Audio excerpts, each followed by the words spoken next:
আমরা ছিলাম জাতীয় শহীদ মিনারে। এখানে দেখতে পাচ্ছেন জনসমুদ্রে পরিণত হয়েছে কিন্তু জাতীয় শহীদ মিনার। এখানে শিক্ষার্থী সহ নানা শ্রেণী পেশার মানুষ কিন্তু আন্দোলনে একাত্মতা পোষণ করে কিন্তু আন্দোলনে হাজির হয়েছেন এবং তারা কিন্তু বিভিন্ন স্লোগানে শহীদ মিনার এলাকা জনসমুদ্রে পরিণত করেছেন। যদি চতুর্পাশে একটু দেখানোর চেষ্টা করি আপনাদেরকে,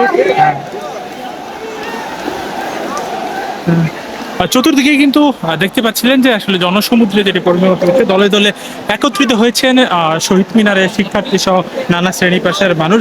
যেমনটি বলছিলাম যে সব শ্রেণী পেশার মানুষই কিন্তু আন্দোলনকে একত্রতা পোষণ করে সরকার পদত্যাগের যে আন্দোলন সেই স্লোগান সেটি কিন্তু দিচ্ছেন। আপনারা দেখতে পাচ্ছেন যে কোটা সংস্কার আন্দোলন থেকে কিন্তু রূপ নিয়েছে জনসমুদ্র বা গণ আন্দোলন, যেটি বলে থাকি আপনাদের। বিপুল সংখ্যক আসলে শিক্ষার্থী তার প্রতিবাদী তারা আসলে এই মিছিল বা এই আন্দোলন শুরু করেছেন।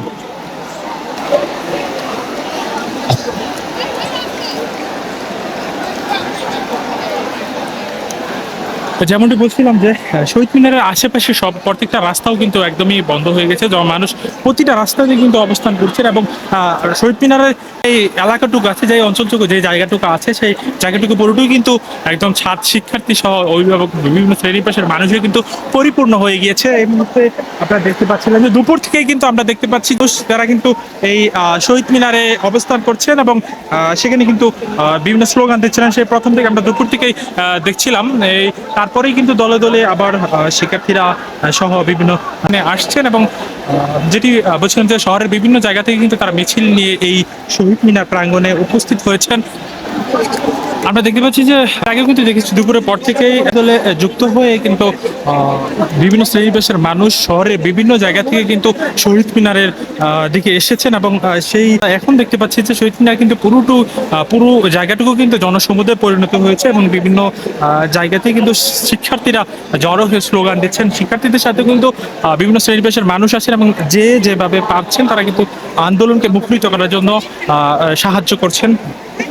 একটু যদি আপনাদের সামনের দিকে নিয়ে যায় যে কেউ পানি, বিস্কিট বা যেভাবে পারছেন আর কি আন্দোলনে সহায়তা করছেন। দর্শক মণ্ডলী, আপনারা দেখতে পাচ্ছেন যে এখানে কিন্তু বৃষ্টি মাথায় নিয়ে কিন্তু শিক্ষার্থীরা আন্দোলন করতে নেমেছেন। আজকে আমরা একটু নিচ থেকে দেখানোর চেষ্টা করছিলাম আপনাদেরকে, অসংখ্য মানুষ কিন্তু এই জাতীয় শহীদ মিনার প্রাঙ্গণে এসেছেন এবং তারা বিভিন্ন স্লোগান দিয়েই কিন্তু মুখরিত করেছেন আন্দোলনকে এবং যে আন্দোলনটি আসলে কোটা সংস্কার আন্দোলনের মাধ্যমেই এই আজকের এই রূপ নিয়েছে। দর্শক মণ্ডলী, দেখানোর চেষ্টা করেছিলাম যে মানুষের বা শিক্ষার্থীদের যে ঢল নেমেছে আজকে জাতীয় শহীদ মিনার প্রাঙ্গণে, সেটি দেখানোর চেষ্টা করছিলাম।